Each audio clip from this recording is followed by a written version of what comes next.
a virus that has claimed millions of lives. On the whole, there's more than nearly 1,000 patients.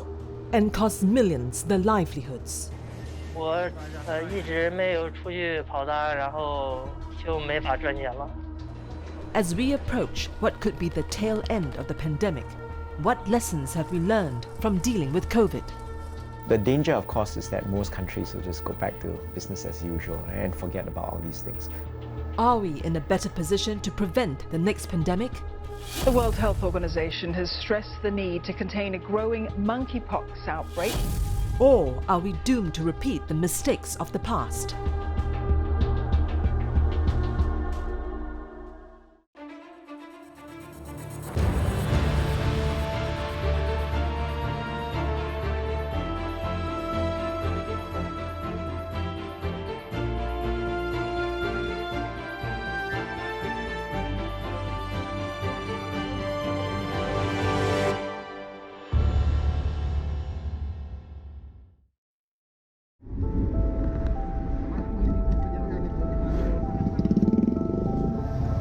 This is Langkawan Market.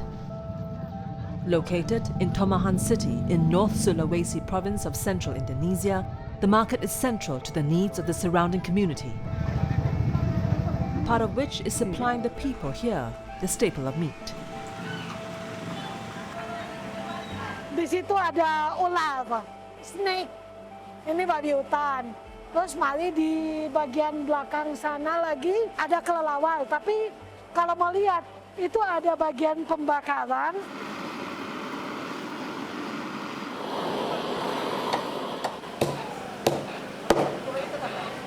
Dr. Louise Kumaunang is a veterinarian and head of animal health in the Minahasa region.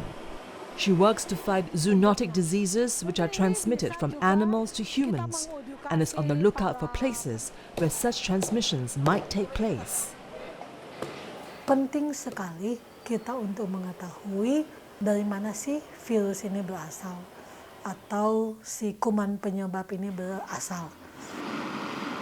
Kalau kita sendiri tidak higienis, tidak menerapkan sanitasi bagi diri kita sendiri, ya karena kita nggak tahu dia membawa virus apa, bakteri apa, ya kemungkinan untuk kena ke kita manusia itu gampang sekali. It's generally accepted that it was in a wildlife market, much like Langkawan, that the SARS-CoV-2 virus first emerged. On December 12, 2019, a cluster of patients in the city of Wuhan, China, began to experience shortness of breath and fever, later described as a form of pneumonia. All the cases were linked to the Huanan seafood wholesale market where live animals were being sold. On January 23, 2020, as infections in Wuhan continued to climb, authorities locked down the city of more than 11 million people, cancelling flights and trains. However, the virus had already spread beyond the city's borders. By February 11th, over 20 countries had reported cases of the virus, and the disease it caused now had a name. On March 11th, the World Health Organization declared COVID-19 a pandemic. WHO has been assessing this outbreak around the clock, and we're deeply concerned both by the alarming levels of spread and severity and by the alarming levels of inaction. We have therefore made the assessment that COVID-19 can be characterized as a pandemic.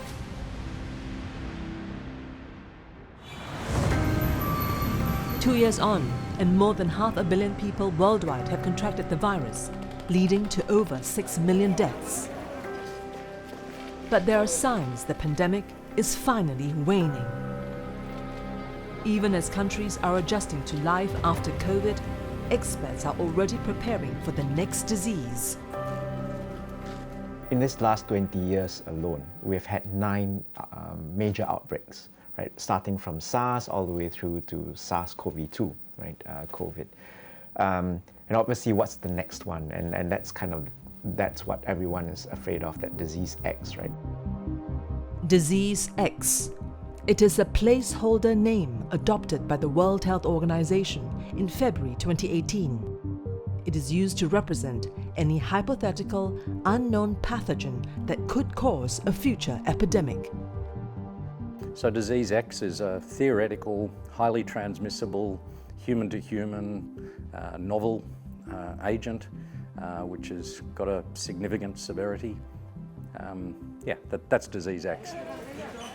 So although the fatality rate is COVID is already high, we could be dealing with another disease that caused maybe 80-90% fatality rate, right?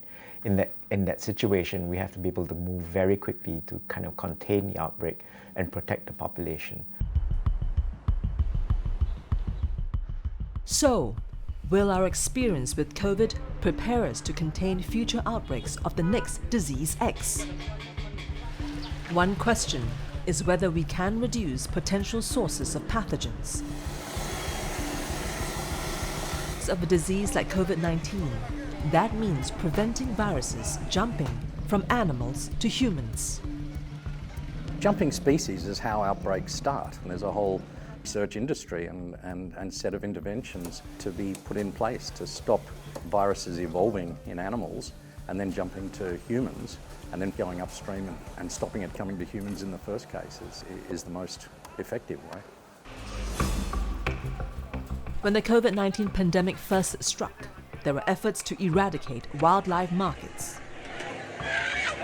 China imposed a national ban on the trade and consumption of wildlife, while countries like Vietnam, Thailand, and Indonesia all tried to curb the import and trade of wildlife. As a result, many markets around the world were either shuttered or banned from selling wildlife. But as the pandemic wore on, wildlife markets in South America and Southeast Asia have slowly returned, including Langgawan Market here in Sulawesi.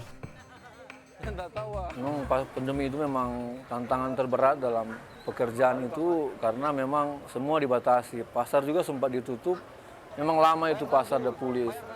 Setelah pas kena COVID itu, memang masyarakat jarang datang seperti saat ini agak sedikit pulih.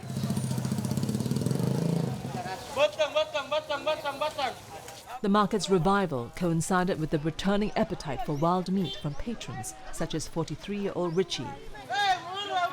The businessman has been eating wildlife since he was a child. Today, he's heading to the market to purchase some bat meat. Penghasilan saya mungkin sekitar 6 bulan lah setelah pandemi dari yang pertama. Biasa makan, orang Minahasa itu pemakan segala karena memang budaya.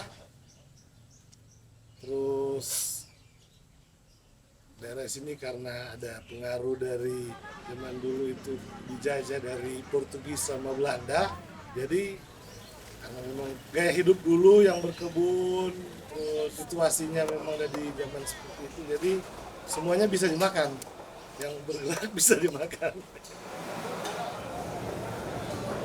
At the market, Richie heads to his usual stall to pick out some bats. The stall is owned by Stanley, who has been running it for over 20 years. Kalau kopi 4 bulan tak jual, apalagi bilang isukan dari ini, sama ulat sama ini. 4 bulan tak jual. Natalan saya jual banyak, 9 hari hampir 1 tahun setengah. Stanley's brisk business illustrates the difficulty of banning a wildlife trade, especially in regions where bush meat consumption is so deeply rooted. Tapi kalau kita tutup mereka bilang, waduh, mata pencaharian saya ini. Yang kedua, kalau tutup pasar, jadi mereka mencari kebutuhan mereka itu di mana. Mau ada pasar atau tidak ada pasar, sebenarnya itu mereka bisa jualan di mana aja. It's culturally a really big thing to have live animal markets, especially in this region in general. And there have been efforts to stop this happening, but I can tell you that there is tremendous opposition from different groups to actually say permanently closing these kind of settings. So they are here to stay. Back home, Richie gets to work. Oh ya, kalau kelelawar ada yang memang harus dikeluarkan. Ini yang di bagian-bagian leher, kemudian ada yang dalam perut. Ini memang harus dikeluarkan. Khusus kelelawar sih. Khusus kelelawar, kalau tikus semua enak. Semua boleh.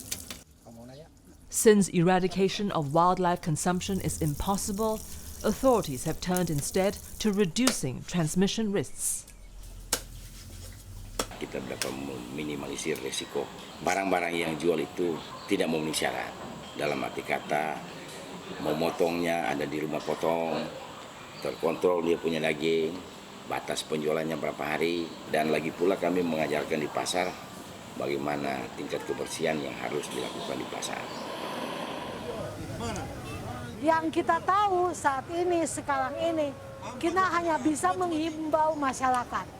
Karena Anda berhubungan langsung dengan yang satwa-satwa liar ini, tolong sampai di rumah atau setelah beradaptasi dengan mereka, tolong cuci tangan bersih-bersih. So you do need to have more regulation when exotic animals are involved. You need systems that are able to catch unusual occurrences of, say, respiratory illness linked to these kind of markets very quickly. So you can very quickly get a team in there to identify the cause. But that takes a lot of investment, and in many parts of the region where these kind of markets exist, that kind of infrastructure doesn't exist. Nonetheless, the return of wildlife markets means that potential sources of zoonotic virus remain. Understanding the origins of a future outbreak will be key to containing it. But up till today, we still do not have a conclusive answer as to where the SARS-CoV-2 virus came from, with an alternative lab leak theory being proposed. This theory, discredited by the WHO, suggests that the virus was created in a laboratory. I think knowing the source of the pandemic is useful for trying to work out what not to do in future. Like, for example, if it did come from a lab leak, then we need to take lab security more careful. If we don't know the actual origin of how this started, which animal, which context, which setting, then that represents I think a weakness or a gap in our knowledge, and that in turn means we're less able to prevent the next one. Controlling things at the source of the outbreak is just one step in preparing for the next pandemic. If the spread gets out of control, how else can we defend ourselves?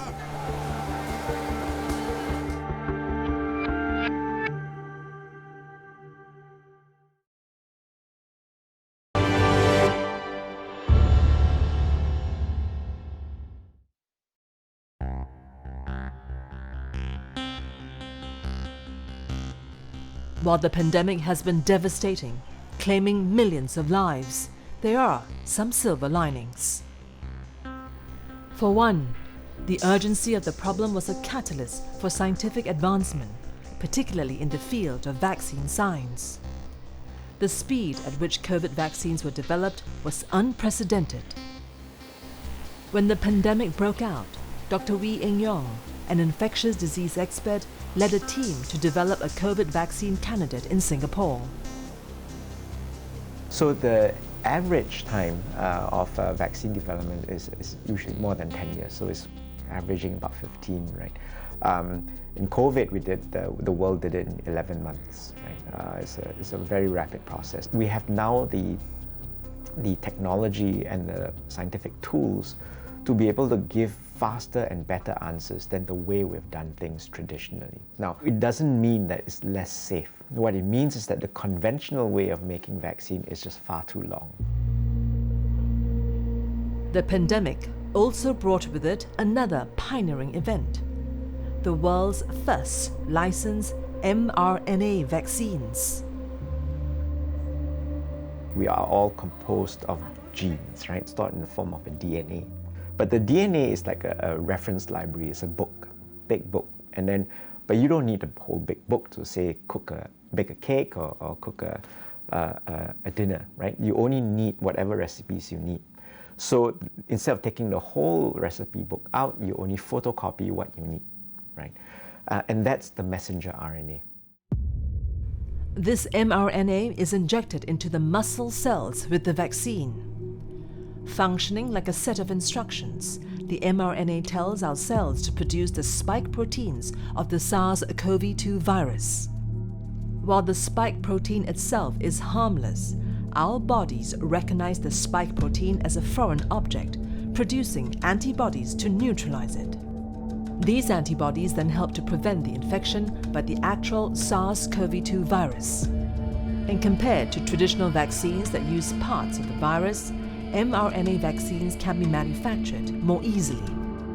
That's partly why we could make the vaccine so fast, because as soon as the virus is sequenced, people can start working on the vaccine, because all you need is the genetic code. You don't need to go and find the virus or produce the proteins, because all that takes time.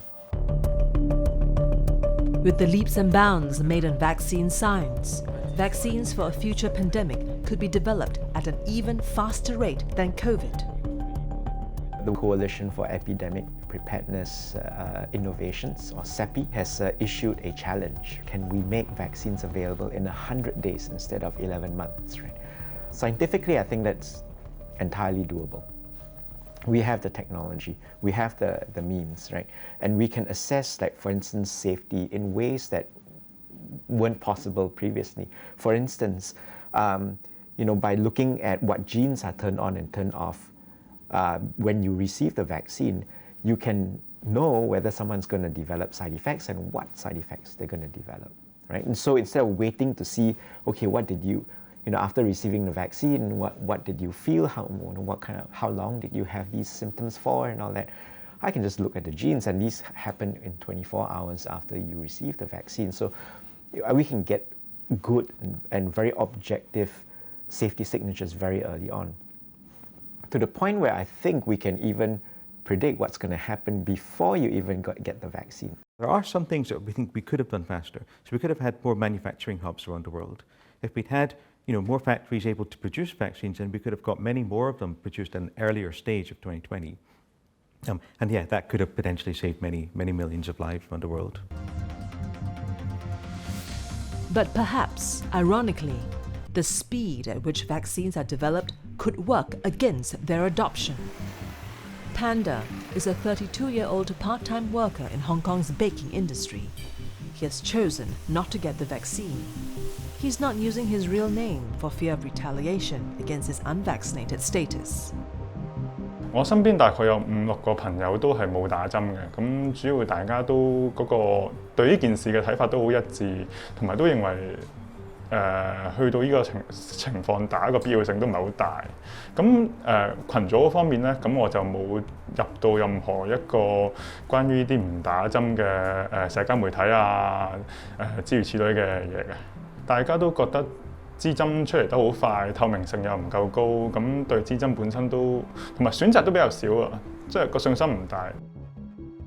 Vaccine hesitancy arises from, people are sometimes worried that, something's going to be injected into me and then I don't know what's going to happen. Vaccine hesitancy can and should be dealt with better information, better education. And part of the fault, I think, lies with us, the medical people and the scientists, because we talk in a language that nobody understands. And I think we need to train our scientists and our doctors to speak in plainer language. That, cut the jargon, make it simple. But cutting the jargon is only part of the solution. A few months before the outbreak of COVID-19, Hong Kong was rocked by mass protests. People demonstrated against the tightening of civil liberties by the central government, including the enactment of the National Security Law. As a result, polls showed that when the pandemic struck Hong Kong in early 2020, trust in government was at its lowest since the 1997 handover. 我對政府講嘅嘢唔信任，咁基本上佢推行啲政策出嚟，我都冇信心係即係會去信任想去做咯。尤其是呢一樣嘢係關乎自己身體嘅。我哋覺得呢個感覺上佢哋唔即係推行呢個政策啊，即係打針呢個政策，佢似係一啲政治任務。Studies have shown that vaccination rates are correlated to trust in government. In Hong Kong, the distrust manifested in the city's low vaccination rate.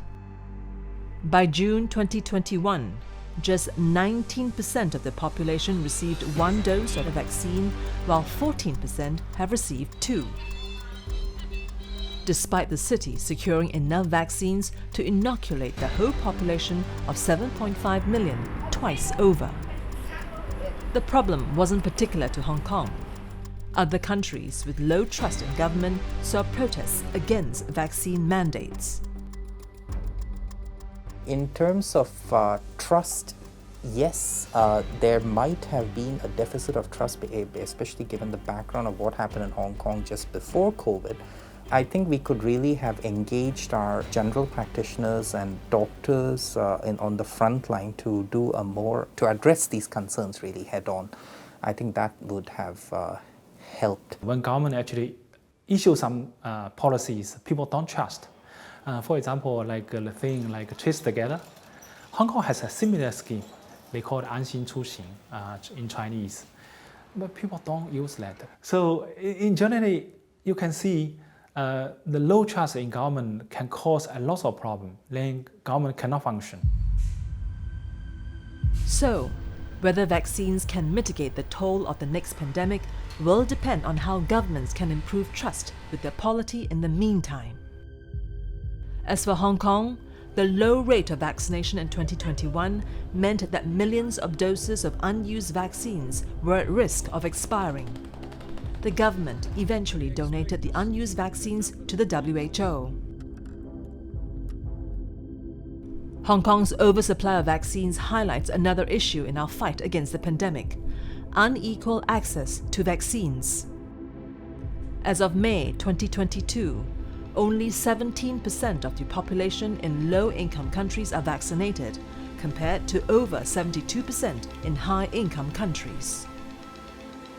This is despite the fact that the world has produced more vaccines than we have people, 12 billion doses by the end of 2021 for 7.9 billion people on Earth. Most of this supply went to the developed world. For example, 70% of the Pfizer-BioNTech vaccine was bought by rich countries. So one of the things that COVID-19 has highlighted is that the vaccines are made in the more developed world, right? In North America, in Europe, the more advanced vaccines, and they will have first access. For the rest of the world, it depends on how much you're willing to pay for these vaccines. So then the level of protection the population can benefit from is now very much tied to the wealth of the country. And that's where the inequality comes in. By not vaccinating the whole world and keeping and hoarding vaccines, then several things happen, right? One is that the developing world will continue to suffer the problems of COVID-19. So the whole thing keeps spiraling downwards. And I think this COVID has highlighted, that besides just that at the financial level, at the health level, that inequality is also contributing to this discrepancy, right, between the wealthy and the poor. So what would an equitable distribution mean? It would mean that younger people in the global north would have been vaccinated after older people in the global south. Now, the same number of infections would probably have happened even if we did a more equitable distribution, but we'd have had fewer deaths, because that would mean that we'd be shifting infections from high-risk people to low-risk people by a more equitable distribution. So, on one hand, vaccine science was advanced considerably by COVID. On the other, the pandemic laid bare systemic issues like vaccine inequality and vaccine hesitancy. These are challenges we must address before the next pandemic comes. In between epidemics or pandemics or outbreaks, I think we should keep educating our public on vaccines. How do we know how they work? How do we know they're safe? And why do you get side effects? And why you shouldn't worry about these side effects? And what causes these rare side effects? And how do we prevent them? So I think that should continue. The danger, of course, is that most countries will just go back to business as usual, right, and forget about all these things.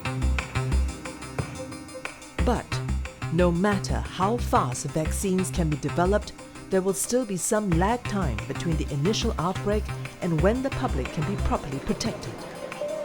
So, in the meantime, what has our experience with COVID taught us about managing the spread of the virus?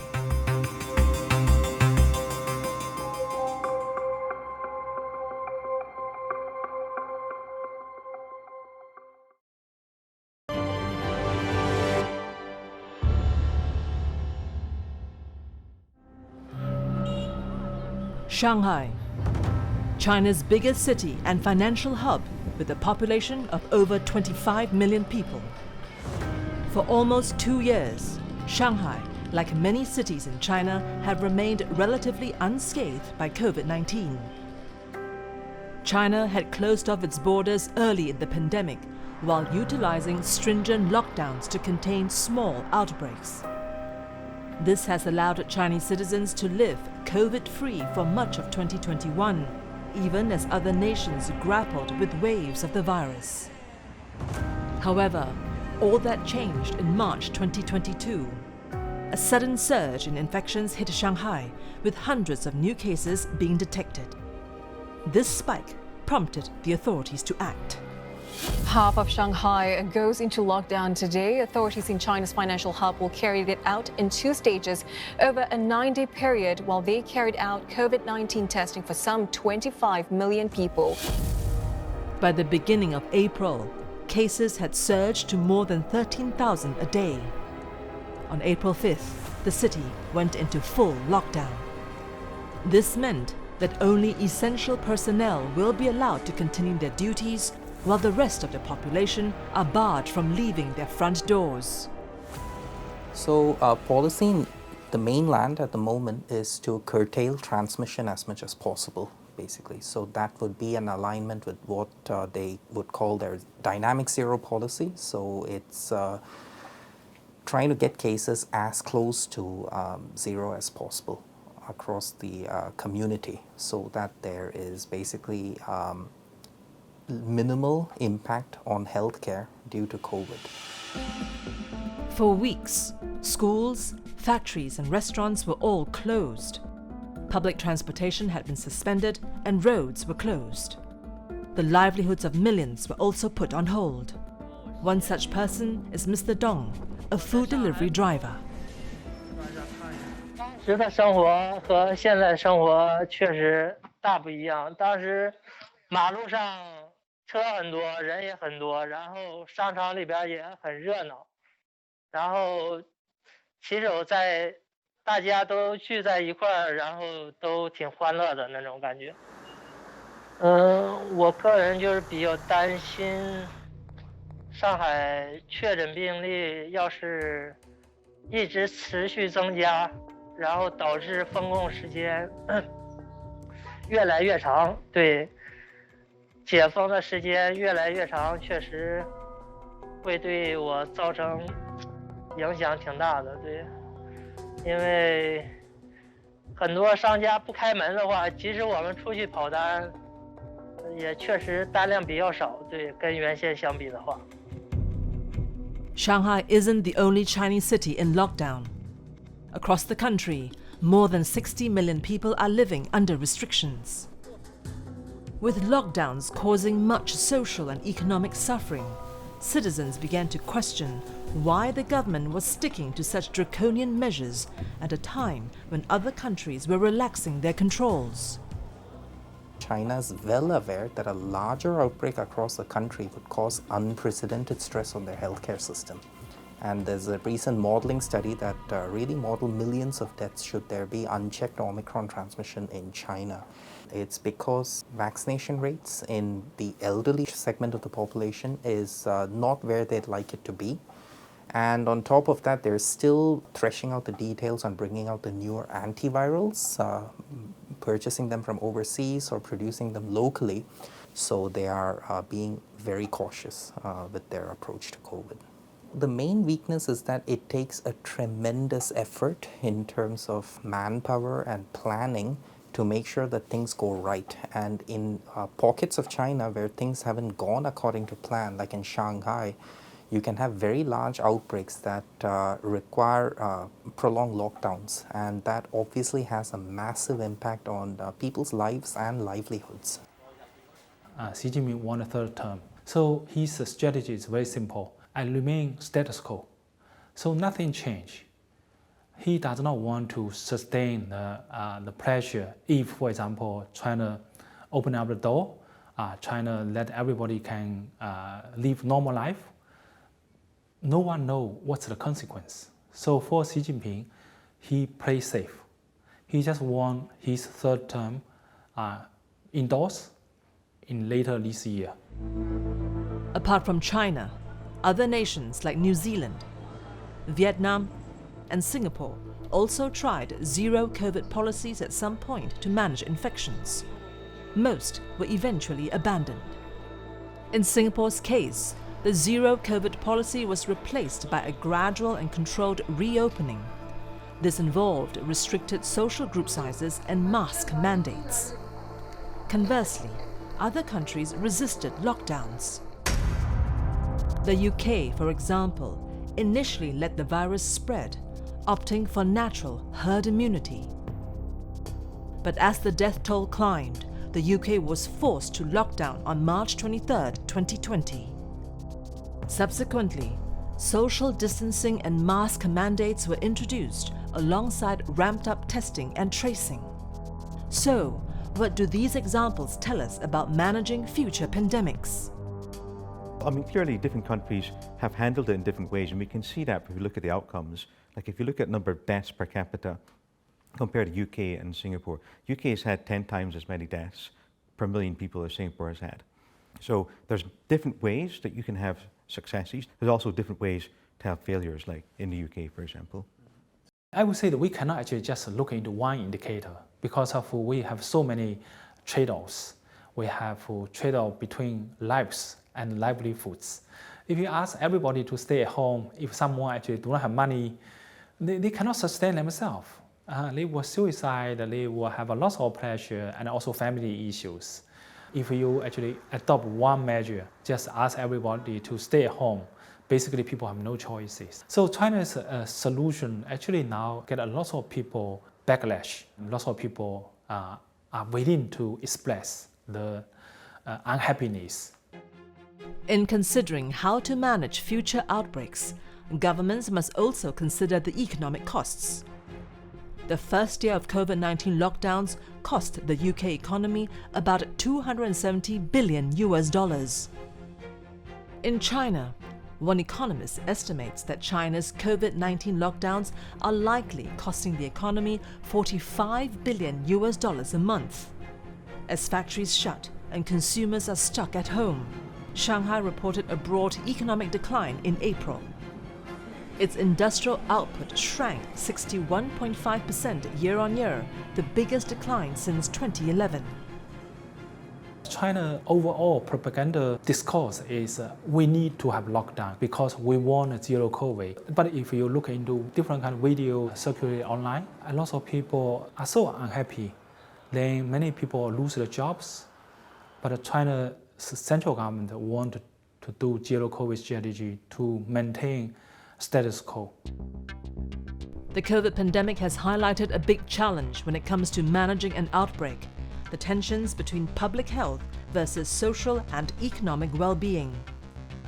I think that many countries, especially early on in the pandemic, conceptualized it as that kind of like a spectrum, and they're trying to choose a point that would kind of best suit what the people of that country would expect.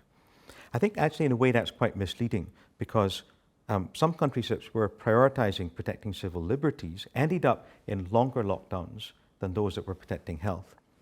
So perhaps it's not to think of it in terms of a spectrum between liberty and protecting health, but rather maybe in the other direction about effectiveness versus ineffectiveness of the policies. But whichever strategy is adopted, acting quickly could be the deciding factor. I think speed is of the essence with many of these things. If we dawdle, which is what many Western countries did, then by the time that actually you take action, the outbreak has already grown quite large, and therefore the action needs to be much stronger and have a more deleterious effect in society. Whereas if you're able to act early, which is what many Asian countries did, then the overall impact will be much smaller. Back in Shanghai, the lockdown is expected to end in June. But with China sticking to its zero COVID policy, restrictions are unlikely to be completely lifted. That would be bad news for people like Mr. Dong. 我一直没有出去跑单，然后就没法赚钱了。关于我能撑多久的话，现在反正积蓄还有一些，然后我感觉再撑个半个月、一个月应该还可以的。但是时间再长的话，恐怕就是有点问题。对。China, if they insist lockdown is only way, then I don't think they can have any lesson for the future, because not every pandemic you can use these draconian measures to handle it. As countries recover from the devastating effects of lockdowns, how soon is the next outbreak, and what must we do to prepare for it?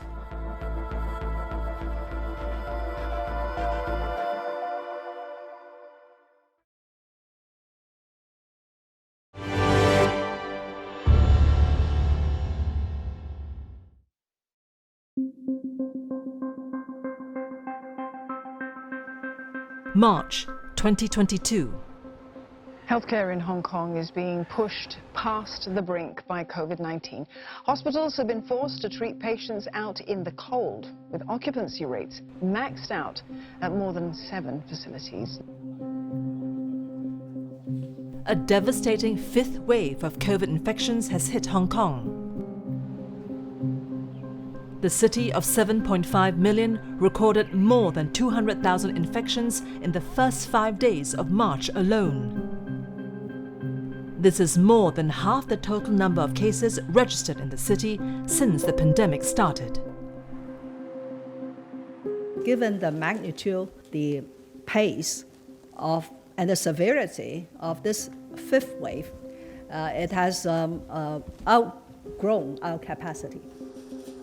In order to alleviate some of the pressures the hospital were facing, the government set up isolation facilities at Asia World Expo, a convention center next to the airport.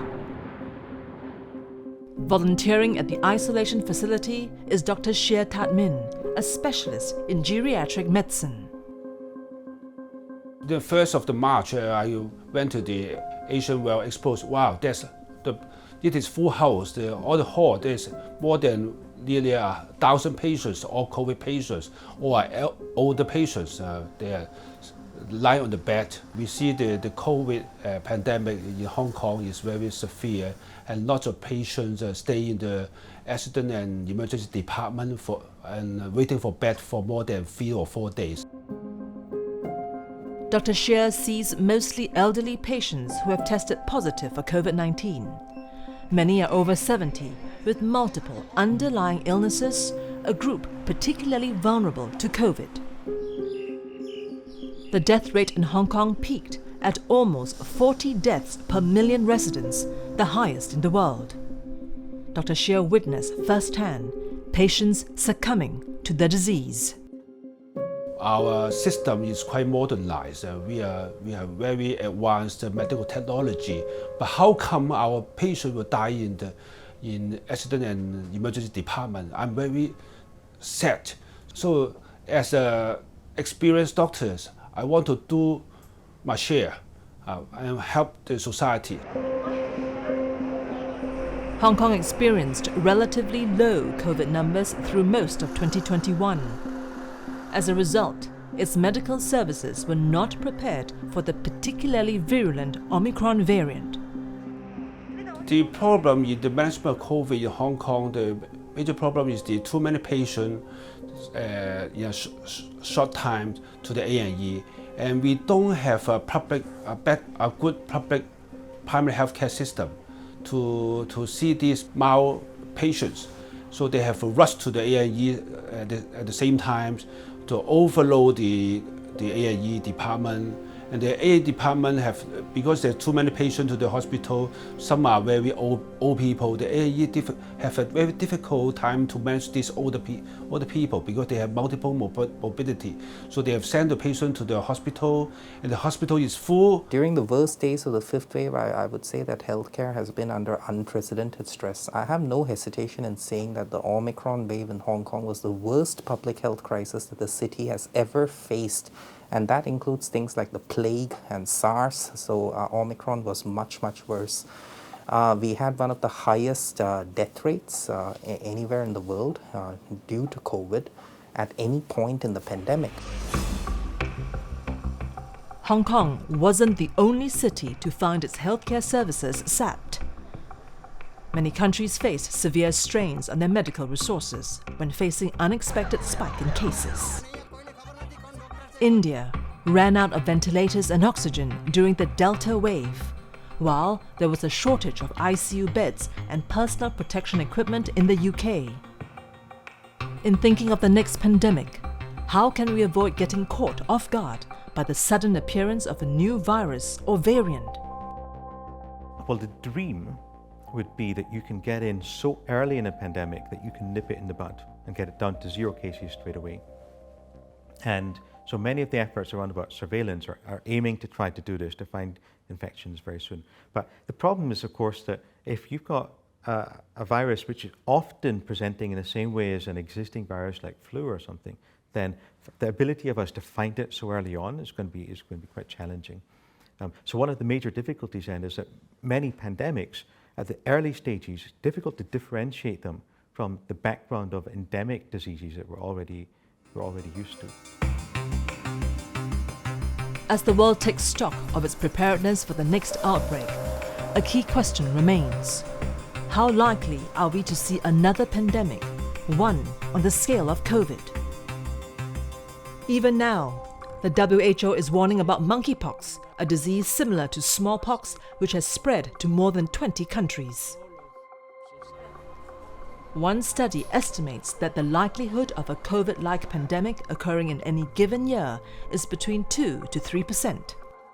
That means we would almost certainly see a pandemic similar in scale within the next 60 years, and this risk could be increasing. The main reason for that is deforestation that puts people in closer contact with animals. And then there is a warming climate that means mosquitoes go to places where they weren't there before. So it's these kind of factors that really make emerging viruses kind of a fixture in the near future. With humans moving further into the forest, the battle for space between men and animals will have consequences. Kan kita tahu di sini banyak hutan yang sudah dibuka untuk jadikan lahan pemukiman, lahan orang berladang. Itu satu. Nah, pada saat hewan dari luar datang menyerang ke manusia, kan dia membawa potensi banyak bibit penyakit. Kena ke manusia, itu yang sekarang saat itu dia imunnya lagi turun, kemungkinan kena itu besar sekali. Meanwhile, back in Indonesia, Richie and his friends sit down for a meal. Ini kelelawar, ini ular. Biasa kalau ular dia bikin dah bumbu kuning. Ini bumbunya masuk. Rasa paniknya memang lezat, manis. The return of wildlife consumption shows that perhaps some lessons get dulled with time. How prepared we are for the next pandemic will depend on how well we retain the experience that COVID has taught us. We like to think because we've experienced it, then we'll be better for the next pandemic. But we need to analyse what we've done, how well we've done it, what was the impact. You could argue that closing borders and having lockdowns and things was a good way to respond, but the social and economic impact of that has been huge. Other countries that basically did very little had huge health consequences. So every country, every subnational region, every institution, every company probably needs to analyse how their response was, and that's when the lessons can come. You can't just pat yourself on the back and say, we did a good job, we've learned a lot. No, you need to analyse it, like component by component by component. How was our surge capacity? How was our communications? How was our contact tracing? How was our whole of government approach? You need to look at everything to learn the lessons. It doesn't just come naturally.